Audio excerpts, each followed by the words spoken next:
Hellcat.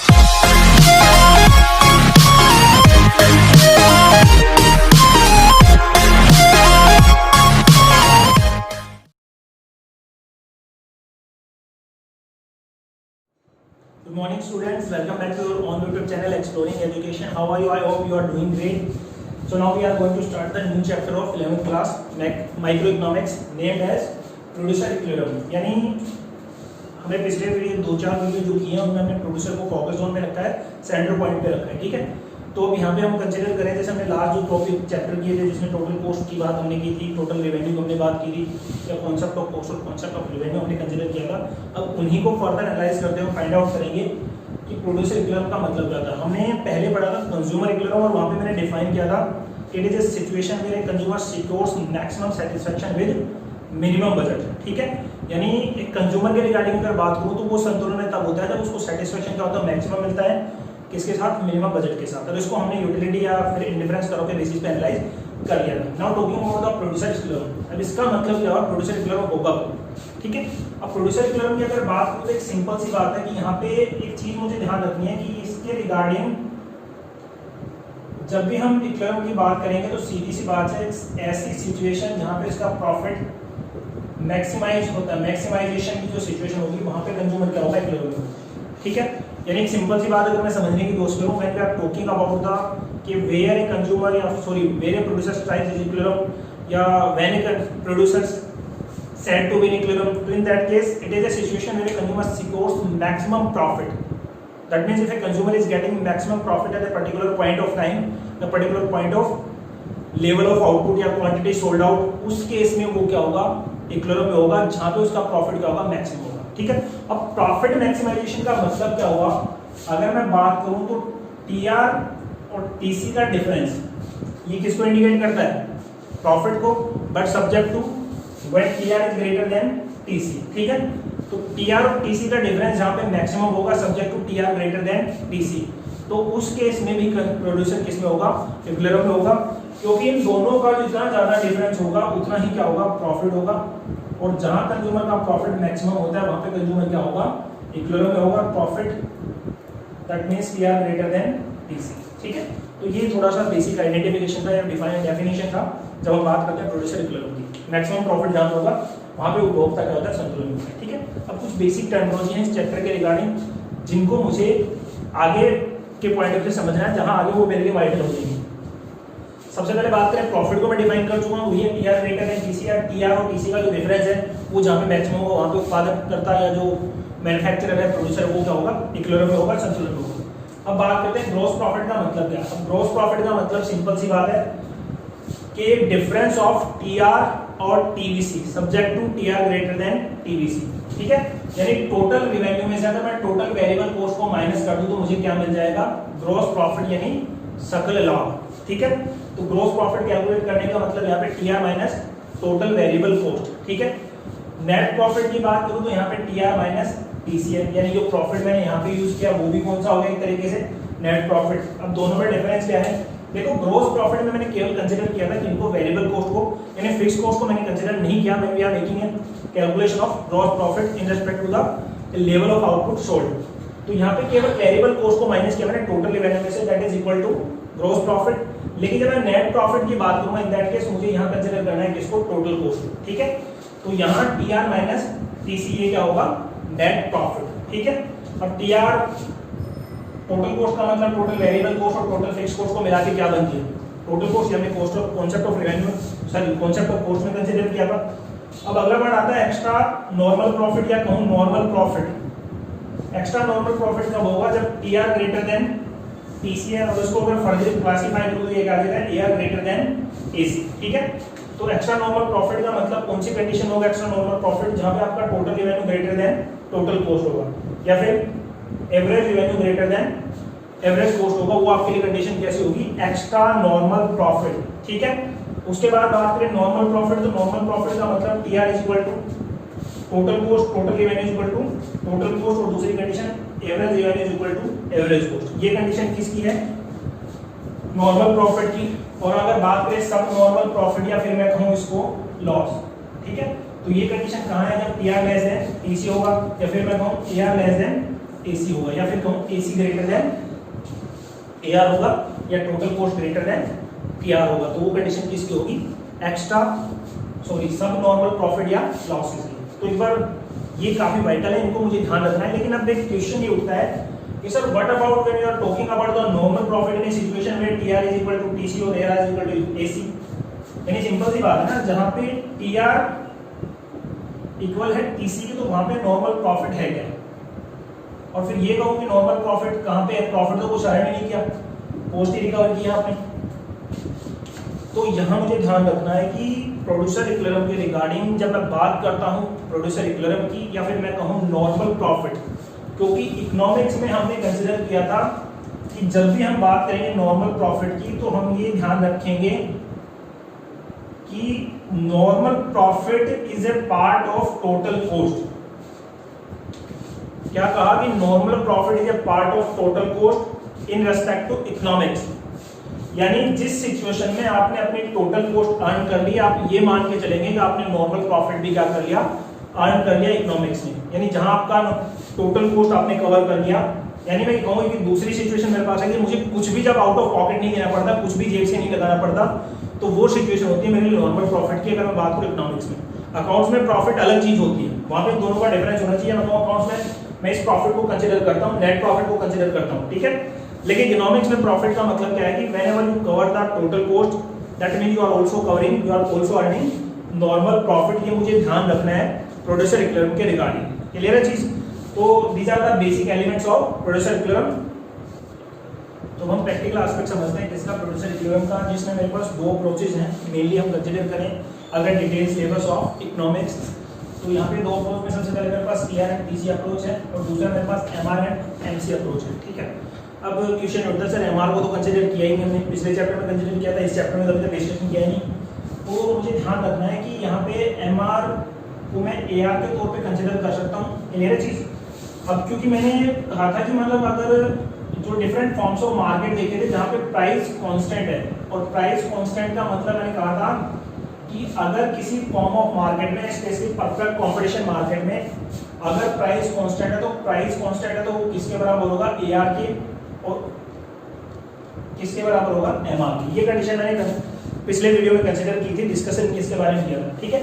तो अब हमें सिर्फ सिलेबस में केवल किसको पढ़ना है? MR MC अप्रोच को। एक बार थोड़ा सा इसका ओवरव्यू लेंगे जब हम TR TC अप्रोच की बात करेंगे, थोड़ा सा सिलेबस का पार्ट नहीं है मेरे का।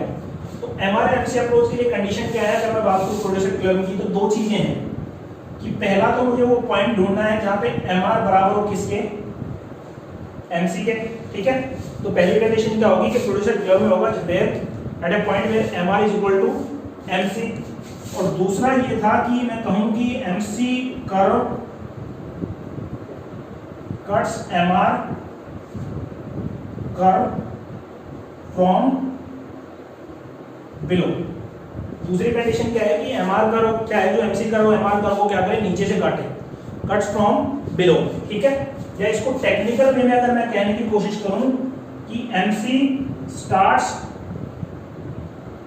राइजिंग। क्लियर है चीज? तो ये दो कंडीशन है जो मुझे आइडेंटिफाई कराएंगी, जो मुझे बताएंगे कि how to a producer satisfies his equilibrium, मतलब एक उपभोक्ता के एक उत्पादक के तौर पर अगर कंसीडर करूं तो कैसे अपने आप को इक्विलिब्रियम में लेके आएगा। दो कंडीशन है कि पहली तो क्या है कि MR इक्वल हो किसके? MC के, ठीक है। और दूसरा MC curve cuts MR from below और MC स्टार्ट्स राइजिंग। अब इस टेबल में मैं आइडेंटिफाई करता हूं कि दोनों कंडीशन है। जब एक आउटपुट है तो 12, तो पहली कंडीशन सेटिस्फाई नहीं होगी। जब सेकंड जो मेरा आउटपुट है, सेकंड यूनिट जब मैं बनाता हूं या बेचता हूं, तो सेकंड यूनिट जब मैं बनाता हूं तो उस केस में क्या है कि MR इक्वल है किसके? 12 के, यानी दोनों क्या है? बराबर है। ये कंडीशन यहाँ पे सेटिस्फाई होगी। अब सेकंड कंडीशन मुझे देखनी है कि MC कर्व कट्स MR, यानी MC स्टार्ट्स राइजिंग। लेकिन अगर MC को एनालाइज करूं तो MC तो क्या हो रहा है? लगातार कम हो रहा है, ठीक है।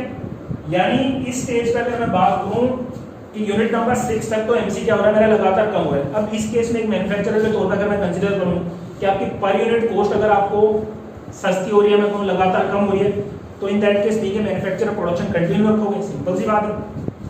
भाई मोटी सी बात मुझे ध्यान रखनी है ना कि मैंने ये भी तो कंसीडर किया था ना कि मतलब अगर AR ग्रेटर देन AC है तो हमने नॉर्मल प्रॉफिट को कंसीडर किया था, सॉरी एक्स्ट्रा नॉर्मल प्रॉफिट को। तो जब तक आपका मार्जिनल कॉस्ट लगातार कम हो रहा है, इन दैट केस आप you are getting extra normal profit, ठीक है, क्लियर चीज। तो इस पॉइंट पे प्रोड्यूसर इक्विलिब्रियम नहीं होगा क्योंकि एक कंडीशन सेटिस्फाई हुई है, दूसरी कंडीशन सेटिस्फाई नहीं होगी। अब बात करते हैं यहाँ पे, ठीक है, जो यूनिट नंबर 10 है। अब यूनिट नंबर 10 में क्या है, दोनों एमआर और एमसी क्या है, बराबर है, ठीक है। लेकिन इसके बाद जैसे 11th यूनिट में बनाता हूँ तो जो मार्जिनल कॉस्ट बढ़ के कितनी हो जाती है, 15, यानी यहाँ पे दोनों कंडीशन क्या है, सेटिस्फाई हो रही है, ठीक है। अब यहाँ से अगर मैं प्रोडक्शन कंटिन्यू करता हूँ तो मैं जो प्रॉफिट मेरा क्या था, नॉर्मल प्रॉफिट चल रहा था, वो कन्वर्ट हो जाएगा सब नॉर्मल प्रॉफिट में, यानी लॉसेस में अगर मैं बात करूंगा cost and revenue per unit की। ध्यान रखना जो 10th यूनिट मैंने बनाई है मैन्युफैक्चरर के तौर पे, वहां पे MR is equal to MR MC, और उसके बाद एमसी क्या होगा, 11th यूनिट को बनाते हैं एमसी बढ़ के कितना होगा, 12। यानी इस केस में यहां तक अगर मैं कंसीडर करूं तो ठीक है, प्रॉफिट था मुझे, लेकिन यहाँ पे प्रॉफिट किसमें कन्वर्ट हो गया, लॉस में। 10th यूनिट पे आप किसमें है, नॉर्मल प्रॉफिट में, जैसे 11th यूनिट पे आप किसमें कन्वर्ट हो गए, सब नॉर्मल प्रॉफिट या लॉसेस में। अगर बात करें इस एक पर्टिकुलर यूनिट को बनाने के लागत की और इसके रेवेन्यू की, ठीक है। तो अगर इसको डायग्राम से रिप्रेजेंट करूं तो यहाँ पे मेरा मार्जिनल कॉस्ट करो जो पिछले मैंने पढ़ा था, तो पॉइंट नंबर ये हो गया, तो यानी दूसरी यूनिट जब आप बनाते हो तो उसके इसमें भी क्या है, कंडीशन तो सेटिस्फाई हो रही है, तो लेकिन दूसरी कंडीशन सेटिस्फाई नहीं हुई। और यहाँ पे अगर बात करें तो यहाँ पे दोनों कंडीशन क्या है, सेटिस्फाई हो रही है। इस पॉइंट पे क्या है, आपका एमआर बराबर है किसके, एमसी के, और ये देखिए आपका एमसी क्या है, राइज हो रहा है, यानी एमसी राइज है। ये कंडीशन क्या है जो 10th यूनिट पे है, हमने कंसीडर किया है कि 10th के केस में क्या होगा कि आपका जो प्रोड्यूसर है वो किसमें होगा, इक्विलिब्रियम में, ठीक है। अब ये जितना भी है ये है मेरा क्या, एक्स्ट्रा नॉर्मल प्रॉफिट, ठीक है। एक्स्ट्रा नॉर्मल प्रॉफिट का मतलब क्या है कि आपका एमआर ग्रेटर देन एमसी है, और इस पॉइंट पर अगर बात करें तो यहाँ पे आप किसमें हो, नॉर्मल प्रॉफिट में, ठीक है। और इसके बाद अगर आप कंटिन्यू प्रोडक्शन रखते हो तो आप चले जाते हो सब नॉर्मल प्रॉफिट, यानी आपको क्या होते हैं, लॉस इंकर्ड होने जाते हैं, आपका एमआर लेस देन किससे, एमसी के, मार्जिनल कॉस्ट के, ठीक है। तो ये डायग्राम एक प्रेजेंटेशन जिसको मैं कहूंगी प्रोड्यूसर इक्विलिब्रियम के रिगार्डिंग था। अब थोड़ा सा मुझे ध्यान रखना है कि क्वेश्चन ये उठता है कि सर क्या सभी फर्में हमेशा एक्स्ट्रा नॉर्मल प्रॉफिट की तरफ जाती हैं, ठीक है, या फिर मैं ये कहूँ कि शॉर्ट रन और लॉन्ग रन जो टाइम पीरियड मैंने कंसीडर किए थे कि उनके रिगार्डिंग या उनको बेस मान के मैं कैसे आइडेंटिफाई करूँ कि एक प्रोड्यूसर इक्विलिब्रियम में है। तो यहाँ मुझे ध्यान रखना है जब आप शॉर्ट रन की बात करते हो, शॉर्ट रन का मतलब क्या था कि कुछ फैक्टर प्रोडक्शन क्या होंगे, फिक्स होंगे, कुछ क्या होंगे, वेरिएबल होंगे, ठीक है। और लॉन्ग रन का मतलब क्या था कि लॉन्ग रन में सारे के सारे फैक्टर प्रोडक्शन क्या है, वेरिएबल है, ठीक है। यानी वहां पे जो सारी कॉस्ट कंसीडर होगी वो किसमें कंसीडर होगी, वेरिएबल कॉस्ट में, ठीक है। और इधर अगर मैं बात करूंगा शॉर्ट रन में, तो शॉर्ट रन का मतलब क्या है कि भैया फिक्स कॉस्ट आपको इंकर्ड करनी है जब आपका प्रोडक्शन क्या है, जीरो है, यानी before starting production fix cost क्या है, एग्जिस्ट है। तो उस केस में मुझे ध्यान रखना है कि नॉर्मल प्रॉफिट मेरे फोकस में रहेगा। एक्स्ट्रा नॉर्मल प्रॉफिट एक शॉर्ट टर्म टर्मिनोलॉजी है जो एक पर्टिकुलर टाइम के लिए मुझे मिल सकता है। यानी मैं अगर बात करूं लॉन्ग रन पीरियड की, तो लॉन्ग रन पीरियड में तो क्या है, सिंपल सी बात है कि यहाँ पे अगर मैं बात करूं कि आपका जो टोटल रेवेन्यू है वो टोटल वेरिएबल कॉस्ट के बराबर है तो भी कोई दिक्कत नहीं है। यानी जब तक आपकी पॉकेट से कुछ नहीं लग रहा, लॉन्ग रन में कुछ भी आपकी पॉकेट से नहीं लग रहा बीइंग ए मैन्युफैक्चरर, तो उस केस में आप प्रोडक्शन को कंटिन्यू रखोगे, ठीक है। लेकिन शॉर्ट रन में क्या होता है कि शॉर्ट रन में क्या होता है, फिक्स कॉस्ट का बर्डन आपके ऊपर ज्यादा रहता है, जीरो लेवल ऑफ आउटपुट के साथ भी क्या होता है प्रोडक्शन, उस केस में भी आपकी जो फिक्स कॉस्ट है वो एग्जिस्ट करती है। तो शॉर्ट रन में डिसीजन लेना मुझे बड़ा डिफिकल्ट लगता है जब मैं बात करूंगा प्रोड्यूसर इक्विलिब्रियम की। लेकिन लॉन्ग रन में क्या होता है, सारे के सारे फैक्टर ऑफ प्रोडक्शन क्या होते हैं, वेरिएबल होते हैं। तो वहां पे जब तक दोनों चीजें बराबर है, मैं नॉर्मल प्रॉफिट के साथ में कॉम्प्रोमाइज कर सकता हूं, लेकिन शॉर्ट रन में नॉर्मल प्रॉफिट के साथ स्टे करना फॉर ए लॉन्गर पीरियड या prolong period it's not possible for a manufacturer या बीइंग ए मैन्युफैक्चरर। मैं शॉर्ट रन में नॉर्मल प्रॉफिट के साथ सर्वाइव नहीं कर सकता। मेरी कोशिश क्या होगी, प्रॉफिट मैक्सिमाइज कैसे हो, वो जो नॉर्मल प्रॉफिट है वो एक्स्ट्रा नॉर्मल प्रॉफिट में कैसे कन्वर्ट होगा, या फिर अगर मैं सब नॉर्मल प्रॉफिट की सिचुएशन में हूं, लॉस की सिचुएशन में, तो पहले उसको नॉर्मल प्रॉफिट में कैसे लेके आऊंगा और फिर उसको नॉर्मल प्रॉफिट को एक्स्ट्रा नॉर्मल प्रॉफिट में कैसे कन्वर्ट करूंगा। यानी बेसिकली मुझे ध्यान रखना है कि टीआर और टीसी का जो डिफरेंस है वो मुझे मैक्सिमाइज करना है subject to TR greater than TC, और एआर या कहूं कि एमआर और एमसी का डिफरेंस भी मुझे मैक्सिमम करना है सब्जेक्ट टू, यानी पॉइंट ऑफ जहां मुझे रुक जाना है प्रोडक्शन वो क्या है 10th यूनिट। ये मुझे इंडिकेट कर देते कि दोनों बराबर है। इसके बाद अगर मैं प्रोडक्शन किया तो फिर जो नॉर्मल प्रॉफिट होगा इसमें कन्वर्ट हो जाएगा सब नॉर्मल प्रॉफिट, ठीक है। तो वो आपको क्लियर हो गया होगा। अब यहाँ पे चैप्टर कंप्लीट हो जाता है, लेकिन इसमें छोटा सा पॉइंट और बचता है, उसको अपन कंसीडर कर। तो अब बात करते हैं कि जब प्रोड्यूसर इक्विलिब्रियम को हमने कंसीडर किया, अभी तक हमने देखा था कि जहाँ पे AR कांस्टेंट है वहाँ पे हमने प्रोड्यूसर इक्विलिब्रियम को कंसीडर किया था। अब कई बार क्वेश्चन ये भी उठता है कि what about the situation when AR is not constant या प्राइस इज नॉट कांस्टेंट। और मुझे याद है कि जो 3 फॉर्म्स ऑफ मार्केट मैंने देखे थे कॉन्सेप्ट ऑफ रेवेन्यू के रिगार्डिंग, या डिफरेंट फॉर्म्स ऑफ मार्केट में हमने रेवेन्यू कर्व, डिमांड कर्व को आइडेंटिफाई किया था। वहाँ पे परफेक्ट कॉम्पिटिशन, मोनोपोलिस्टिक कॉम्पिटिशन और मोनोपोली। यानी परफेक्ट कॉम्पिटिशन क्या था, प्राइस फर्म क्या थी, प्राइस टेकर थी, और मैन्युफैक्चरर कौन था, इंडस्ट्री होती थी। तो उस केस में परफेक्ट कॉम्पिटिशन में प्राइस क्या था, कांस्टेंट, तो उसको हम कंसीडर कर चुके।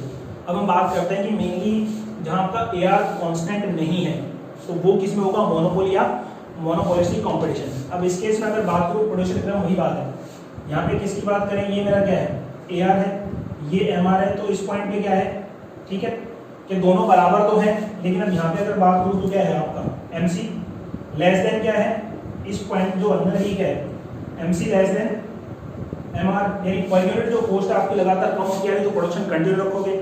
लेकिन इस पॉइंट पे बात करें तो इस पॉइंट के ऊपर क्या है कि दोनों बराबर भी हैं, और इसके बाद आपका क्या था कि जो MC वो लगातार क्या हो गया, राइजिंग हो गया। यानी यहाँ पे कंडीशन क्या होगी, MC ग्रेटर देन MR, ठीक है। तो यहाँ मुझे ध्यान रखना है जब मैं बात करता हूँ AR is not constant, price is not constant, तो इस केस में मोनोपोली या मोनोपोलिस्टिक मार्केट की कंडीशन में मुझे कैसे प्रोड्यूसर इक्विलिब्रियम को आइडेंटिफाई करना है, फॉर्म को कैसे इक्विलिब्रियम में लेके आऊँगा, तो वो इस डायग्राम से मुझे पता लग जाता है। वही कंडीशन मुझे अप्लाई करनी है कि MR is equal to MC और MC स्टार्ट्स राइजिंग, ठीक है। तो that's all what we have in this particular chapter producer equilibrium, ठीक है। नेक्स्ट वीडियो स्टार्ट करेंगे नेक्स्ट चैप्टर। Thank you.